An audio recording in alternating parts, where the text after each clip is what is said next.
Welcome.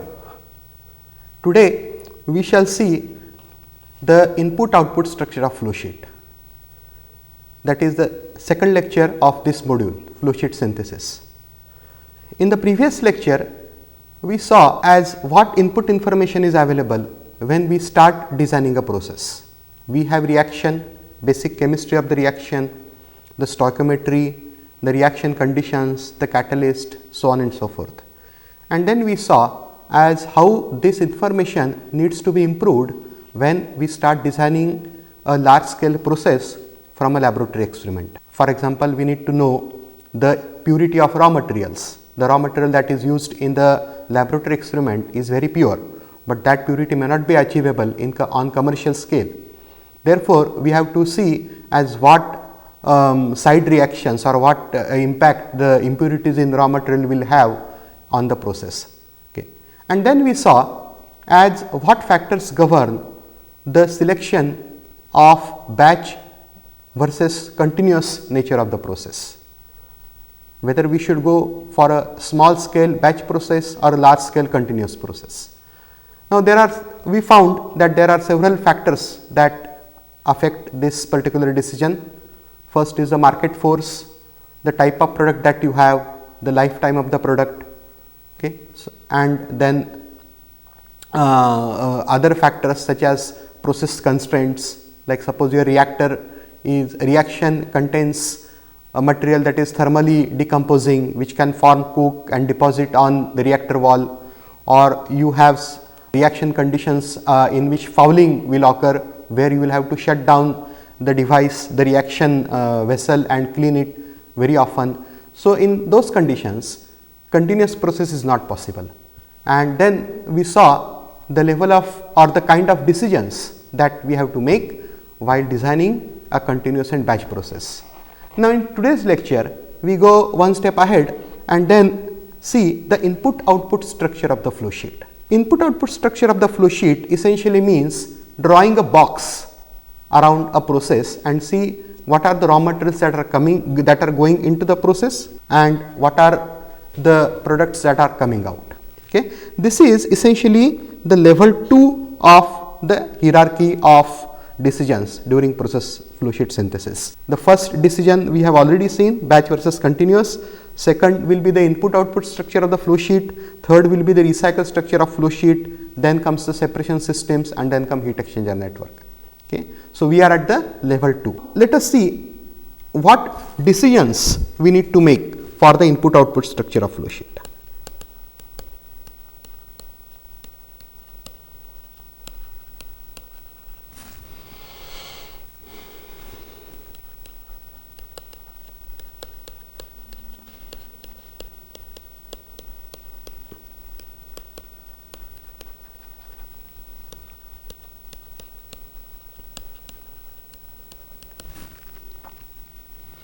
In the most general form, the input-output structure will look like this: a box representing the process, and then the reactants going in or the feed streams, and then products as well as byproducts coming out of the process.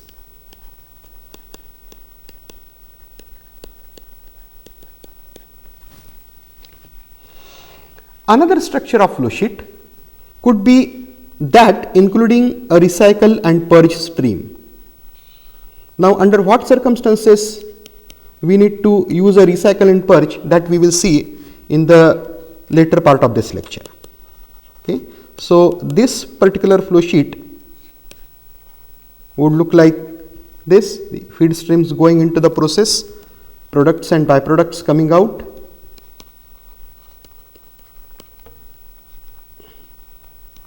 And then there will be a recycle stream and purge stream.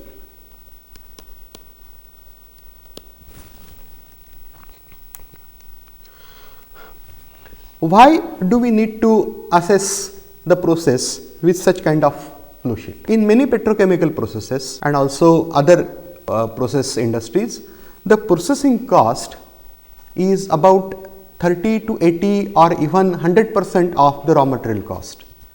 In such cases, we need to assess the value addition of the process.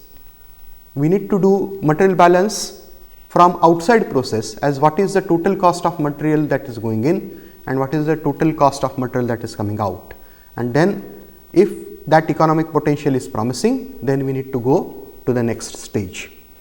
Another thumb rule is that we have to recover 99% of all valuable material.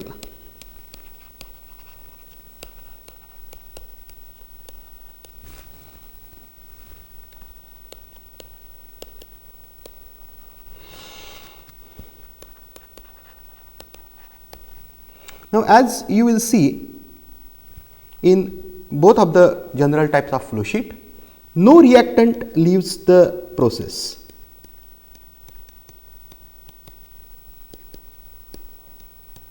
That means we recover all valuable reactants to almost 100% and recycle them into the process, because in many processes the value addition is limited. So, the loss of reactant could adversely affect the economy of the process. Now, some reactants could be lost. And what are those reactants? The one that are cheapest, for example, air or water.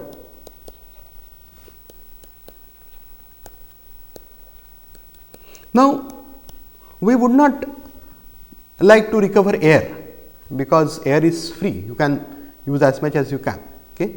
Water in some cases is recycled into the process if the process plant is not located in a locality where water is abundantly available. Now, those factors we are going to see in detail in process economics part, so we do not discuss them here.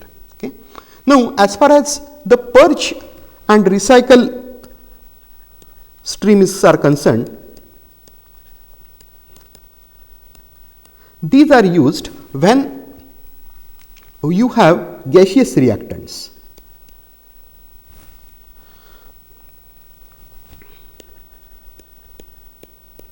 With impurities, or you have a gaseous byproduct.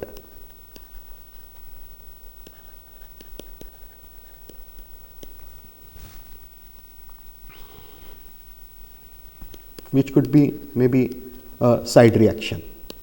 If we recycle all the gas that comes out of the process, which includes the unreacted reactant, then these impurities or byproducts may get accumulated into the process, and which would make the recycle loop larger and larger, and then ultimately that will hamper the process. Okay. In some cases, the byproducts can trigger further side reactions, so it is very essential to remove these byproducts from the reaction. In many cases, the gaseous reactants are fed in excess to force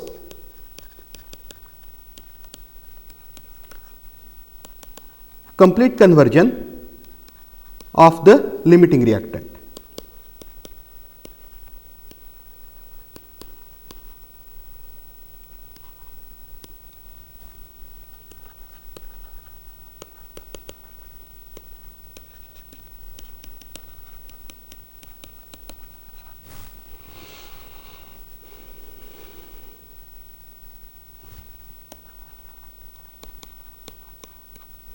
Example of this would be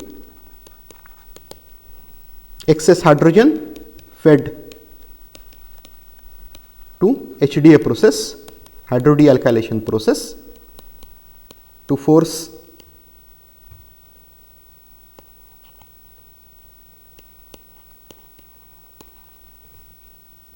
higher conversion of toluene.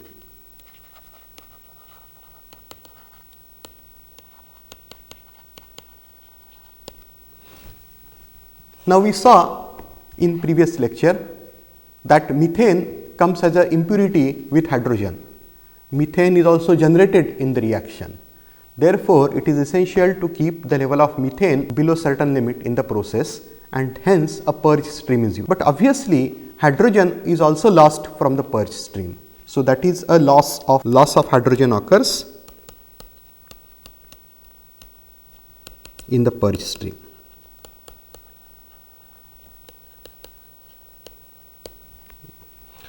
Now, recycle and purge streams add a degree of freedom to the process design.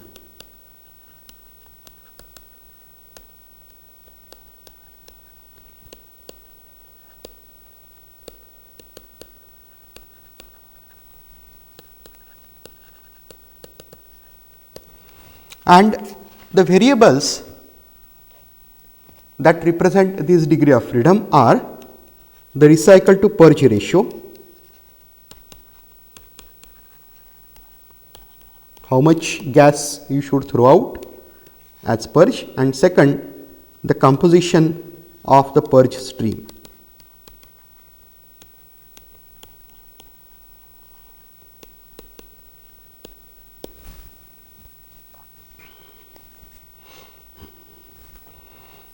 Another variable that comes indirectly with recycle and purge stream is the molar ratio or excess of gaseous reactant that is fed to the process.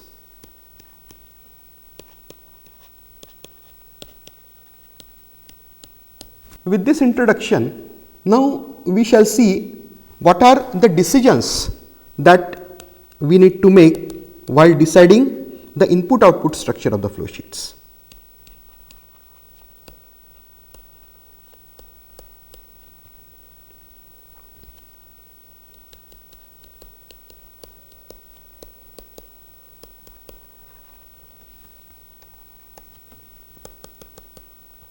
Now, as we saw, input output structure of the flow sheet is the level 2 of flow sheet synthesis.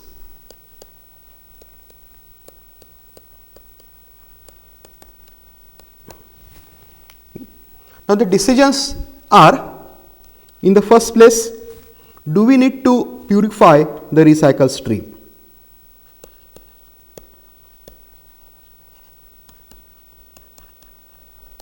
Oh, I am sorry, do we need to purify the feed streams before they enter the process?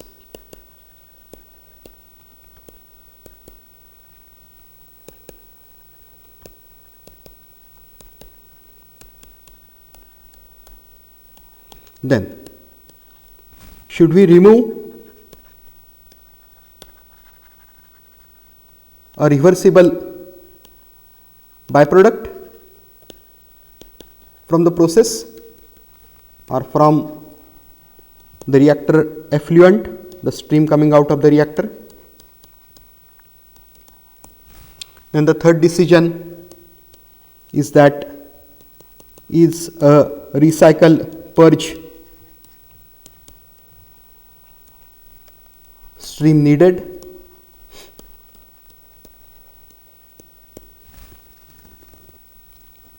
Then fourth is that how many product streams are required?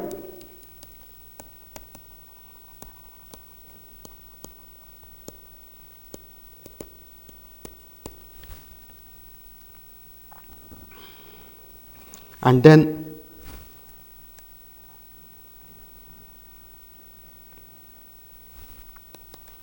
should we recover and recycle unreacted reactant?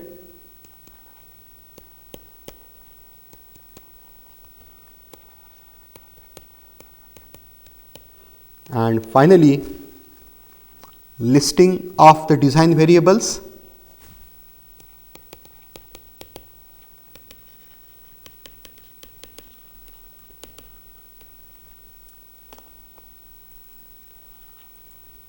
And then the economic trade-off associated with these variables.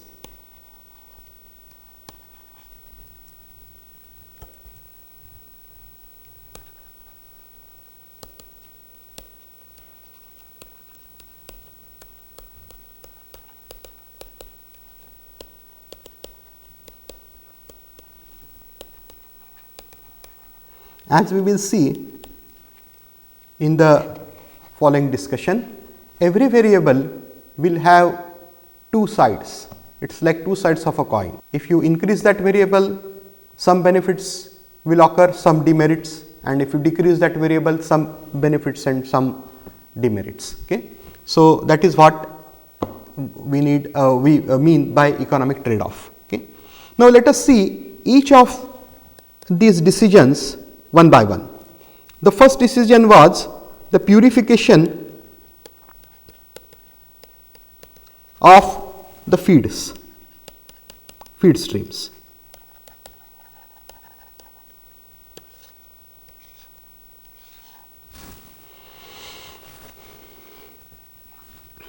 Now, purification will necessitate designing of a pre-purification system.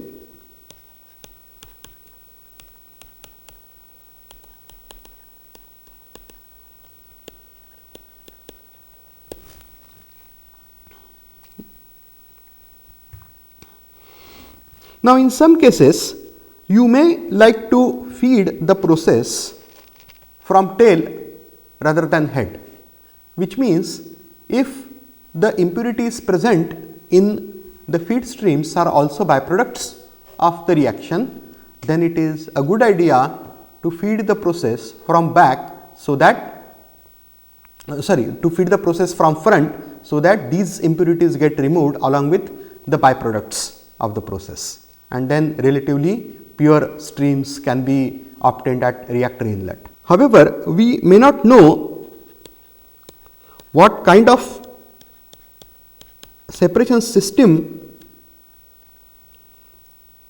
that is required to purify the feed streams.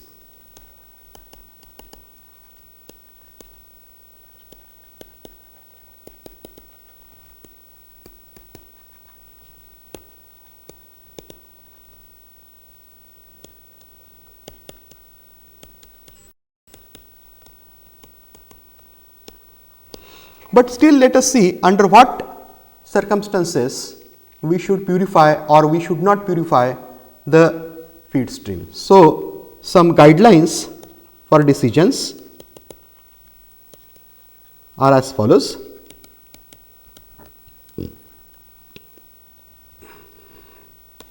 Of course, these guidelines are qualitative, not quantitative.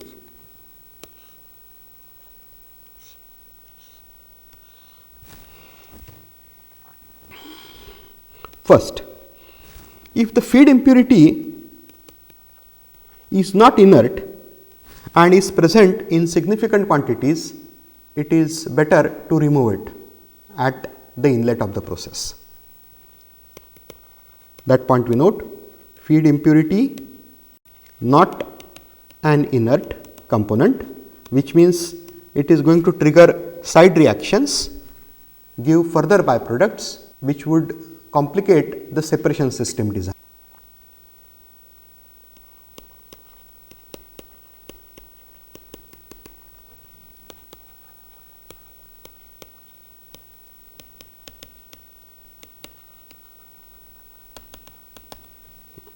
Then the next guideline is that if the feed impurity is present in the gas feed stream, first consider feeding the process with impurity. Now, why is that? Because separating impurities or gaseous impurities is difficult. We require a membrane process, which is an expensive component in terms of both capital and operating cost for the process. So, when you have an impurity in the gas stream, first consider feeding the process with impurity. Okay. So, that point we also note feed impurity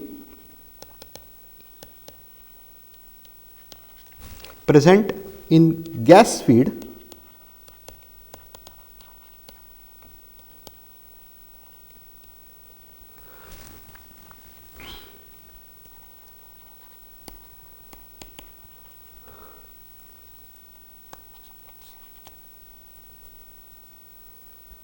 then consider feeding the process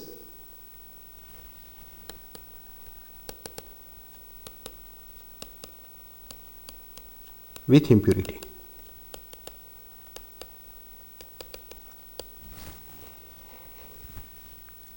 Now, of course, if the impurity is a catalyst poison, then we have to remove it at any cost. So, that point we will deal later. Okay. Then, if the feed impurity is present in liquid stream and is also a byproduct of the process, as I just said, then it is better to feed the process from head rather than tail.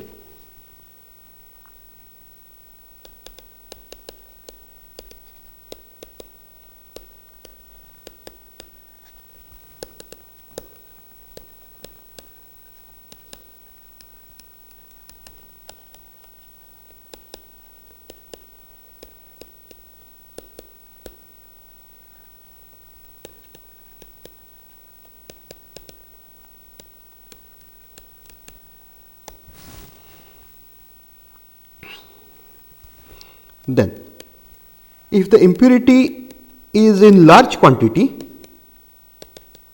whether it is inert or not inert, that does not matter. If impurity is in large quantity, then it is better to remove it, because it will unnecessarily oversize the reaction equipment. However, the word large is qualitative. There is no quantitative guideline as how large is large. Okay. So, that point we note, if impurity is in large quantity, remove it. Okay. Then, if the impurity is in liquid stream, but forms an azeotrope with the reactant,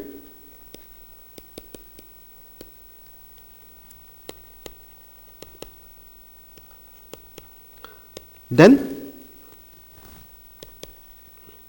feed the process with impurity.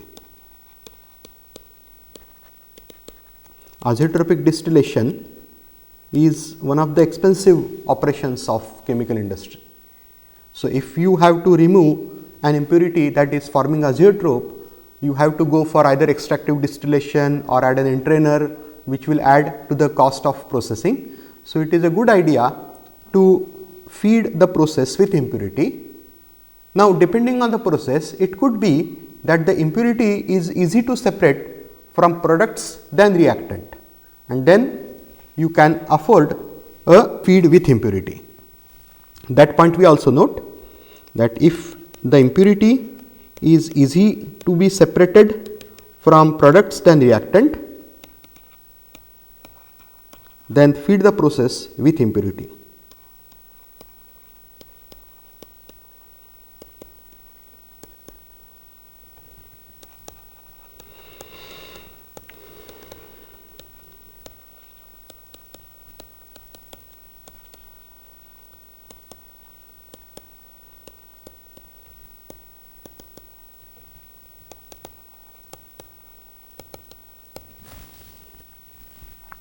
And finally, if the impurity is a catalyst poison, then we have to remove it no matter what cost is involved, because catalyst is one of the most expensive components of the process.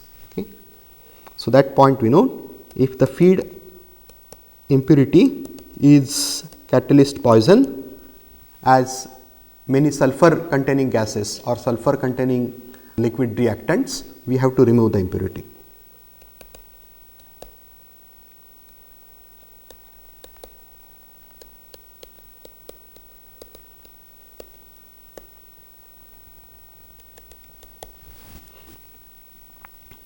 Now, if we are not sure that any of the guideline that we choose for designing a process is correct, then we list the other option as process alternative.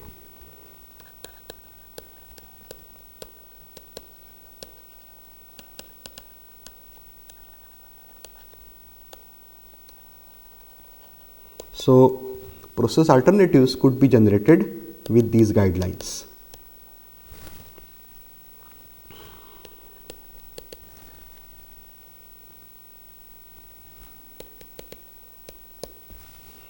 Now, what are the economic trade-off?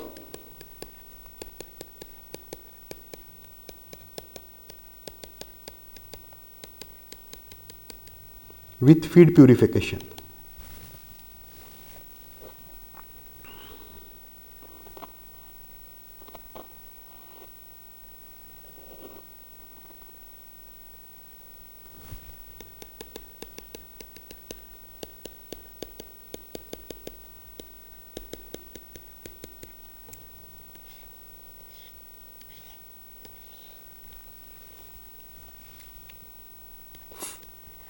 One side of the coin is that you have to design a separation system to remove the impurity. So, you have capital cost, additional capital cost, and then the operating cost for the system. However, the benefits from feed purification is that better selectivity, better yield, and since selectivity is large, you cut down the cost of separation system. Okay. So, the reduction of load and hence the cost of separation system.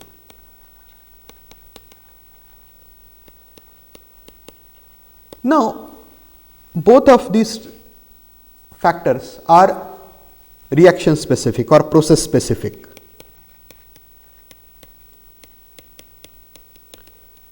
You cannot use any of these as a general guideline.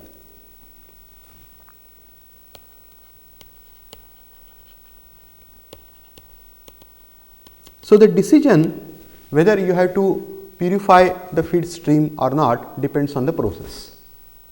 For example, in the process of caustic soda manufacture using membranes, the brine has to be purified to ppb level to reduce the content of hardness like ions like calcium, magnesium. Now, this would require use of expensive ion exchange resin columns. However, if you do not purify brine to that level, the ions that are present like calcium, magnesium, they can damage the membrane, which is far more expensive component of the process. Therefore, you have to go for a feed purification system, although it adds to additional cost of the process. Now, let us see recovery and recycle of byproducts.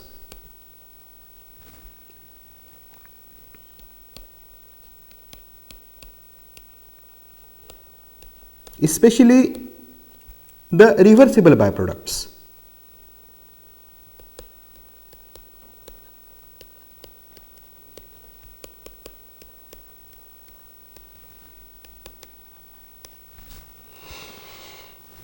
Now, this we shall see with the example of HDA process.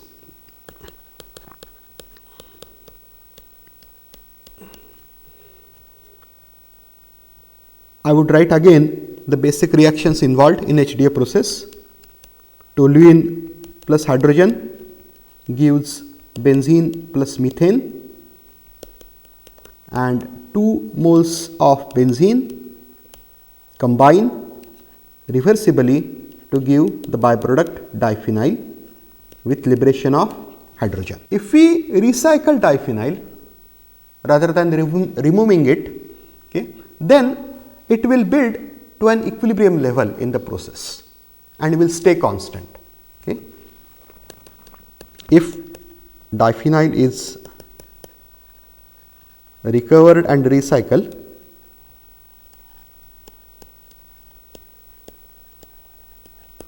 it will build to an equilibrium level in the process.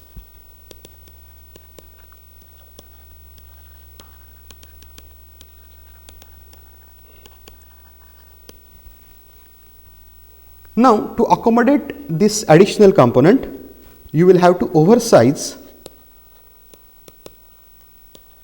all pipelines and also the reactor and separation system.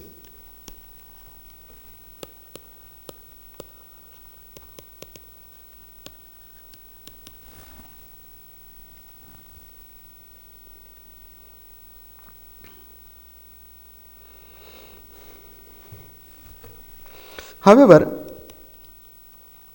we save the cost of equipment used for separation of the byproduct.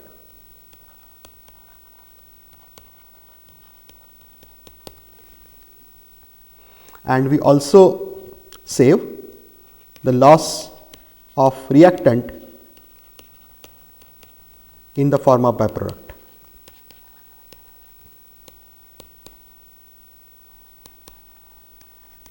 Now, let us see these trade-offs with example of HDA process. If you recover diphenyl, then toluene loss in the form of diphenyl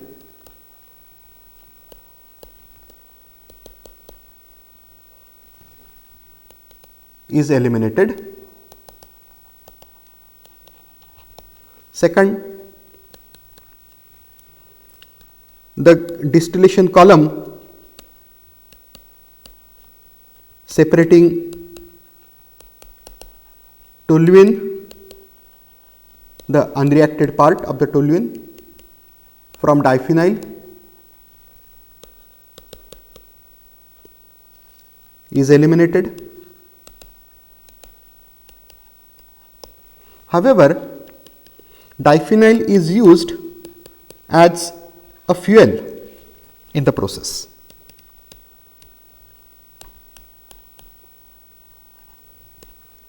So, you will have to buy now an alternate fuel.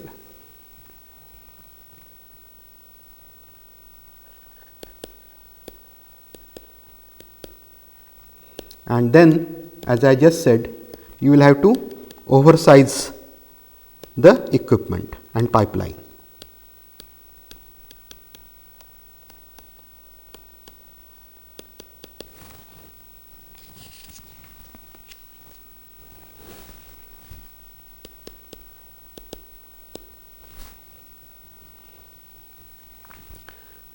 Now, let us see what factors govern decision on gas recycle and purge stream.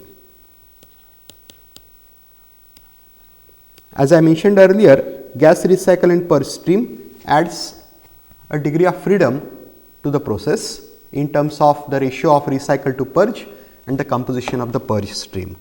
However, when gas stream should be purged, okay, in the first place we will see what reactants can be characterized as gas.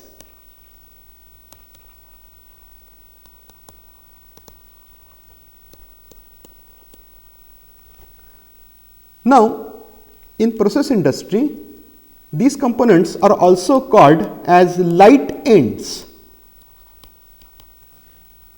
So, we have to first see the criteria for a light end.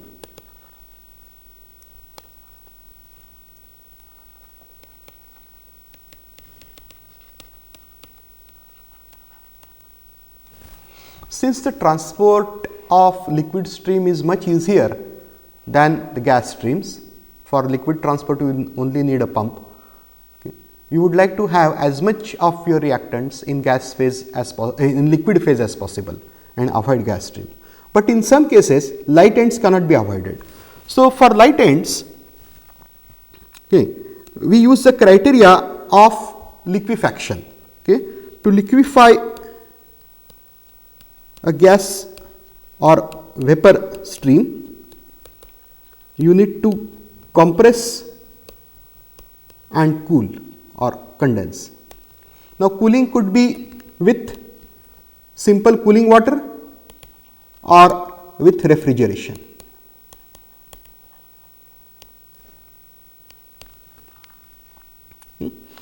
Now, if we define a light component as the one which condenses using cooling water when compressed at moderate pressures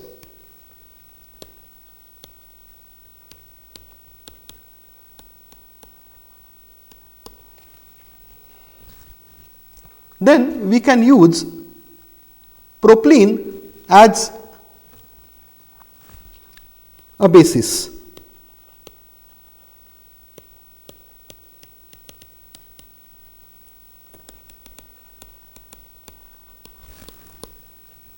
Propylene will condense with cooling water when compressed to pressures about 8 to 10 bar. Okay. Therefore, if the boiling point of a particular component is below the boiling point of propylene, which is minus 48 degrees centigrade or minus 55 degrees Fahrenheit, okay, we would characterize that component as a light end.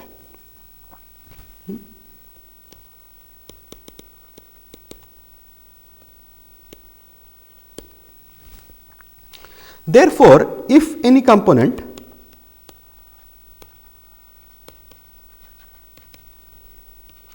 boils at temperature lesser than boiling point of propylene, we would call it as light end,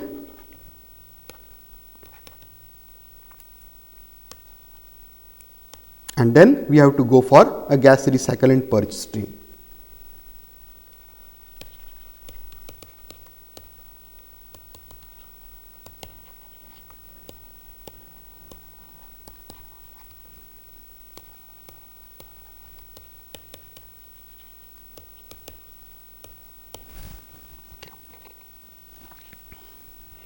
Now, newer technologies are available for separation of gaseous components like membrane processes, okay, but not much cost data is available where we can means while designing a membrane process. So, that factor we keep aside. When we go for no recovery or recycle of a particular reactant,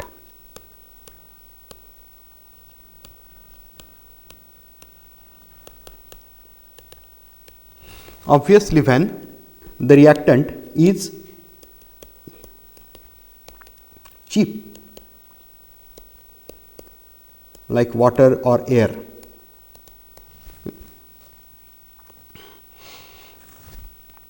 Now, excess of these components are used in the process. For example, in combustion reaction, we use excess of air. However, air contains only 20% oxygen, 20 mole percent oxygen and 80% nitrogen, which is a relatively inert component.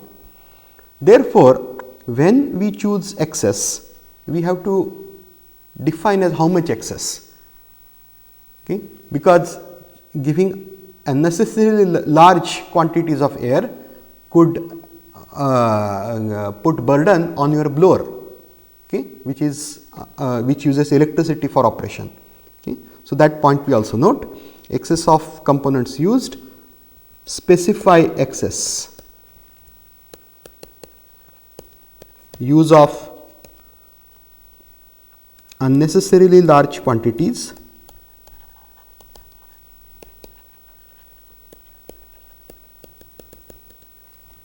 could cause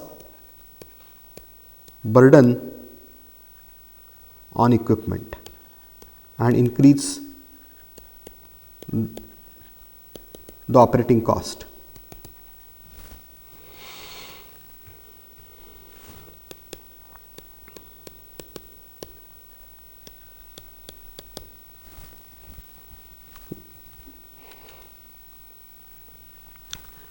Then we see the decision of the number of product streams.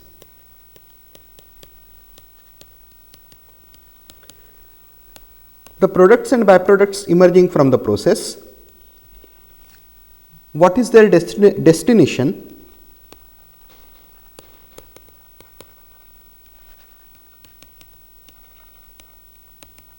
and what is their fate.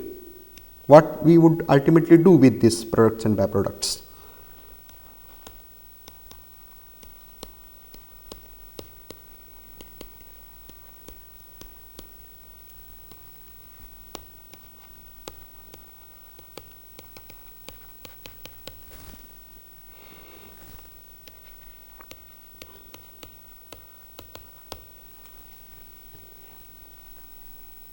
Now, a thumb rule that governs the number of product stream is that never separate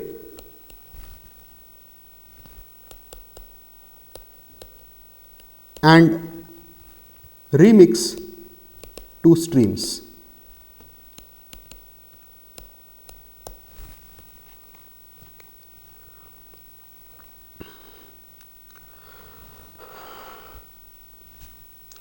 Now, to decide upon the number of product streams, we will have to list all the components that leave the process or leave the reactant.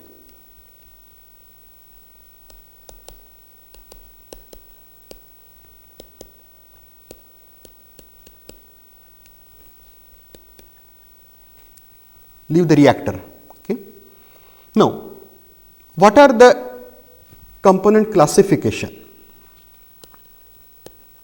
Many components, numerous components will leave the reactor, but how do you classify them? Component classification. We need to classify these components before we decide the destination of them. First category of components is the gaseous byproduct.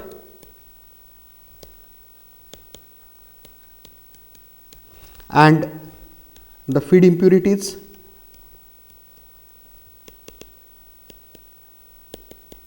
that would come out of the reactor unreacted. Then second is gaseous reactants, unreacted.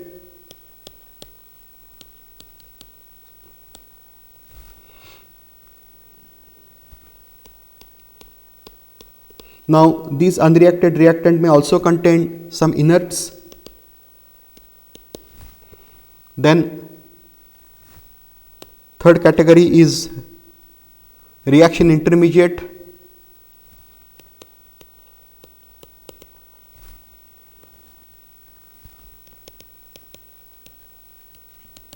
Then azeotropes with reactants.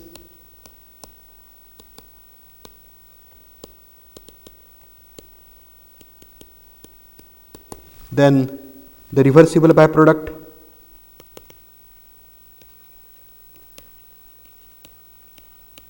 We put them in the same category. Then the liquid reactant the primary product.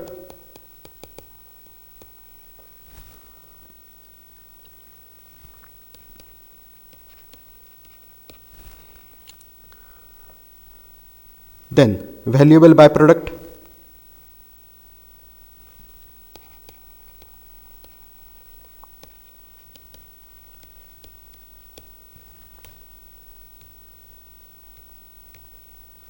Then the byproducts that could be used as fuel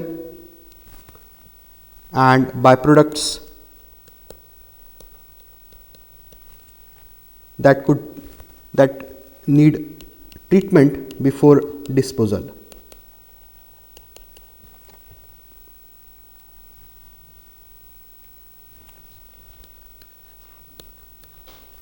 Now, some reactants may not be recovered and recycled. So, we list them separately.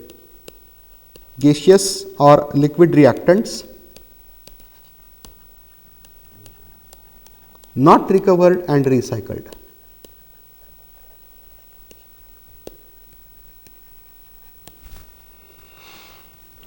Okay. Now, let us see what is the destination of each of this category of components. The gaseous product the gaseous byproducts and feed impurity, if they are small in quantity, they could be vented. However, we need to scrub this gas to remove the polluting components. Okay. Then the gaseous unreacted reactant plus inert. Now, you have here the option of recycle and purge.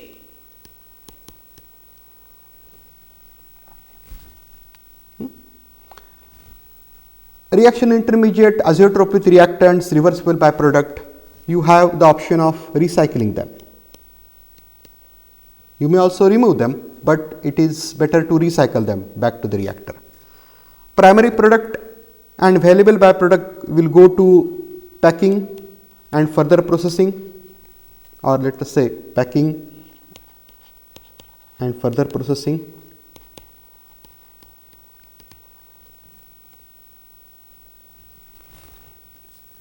Byproducts that are used as fuel may go to furnace or other heat exchange equipment that is in the process.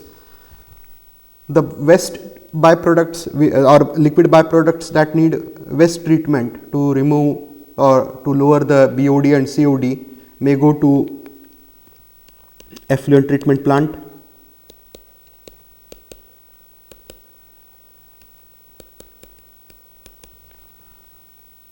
And the gaseous and liquid reactants that are neither recovered nor recycled can leave the process, or it could be, let us say, they exit the process. Gaseous reactants can be simply vented, liquid reactants can be drained. Now, while evaluating a flow sheet,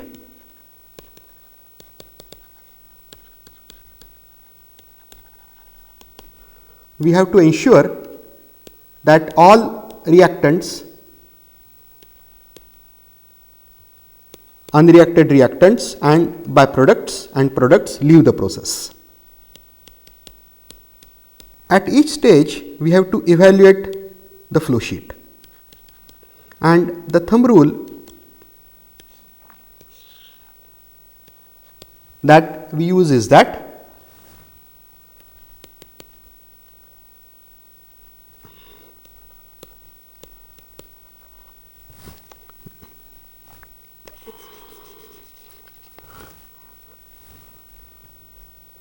make certain that all products, byproducts and inerts leave the process. This is a thumb rule that we use for evaluation of the flow sheet. Now, let us take example of the HDA process.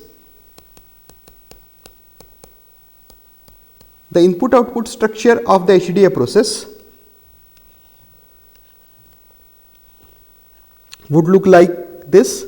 You have two feed streams, the gaseous feed stream of hydrogen with inert methane as impurity, and then toluene, and the main product is benzene. Side product, if it is recovered and not recycled, is diphenyl, and then you have the recycle and purge stream containing methane and hydrogen.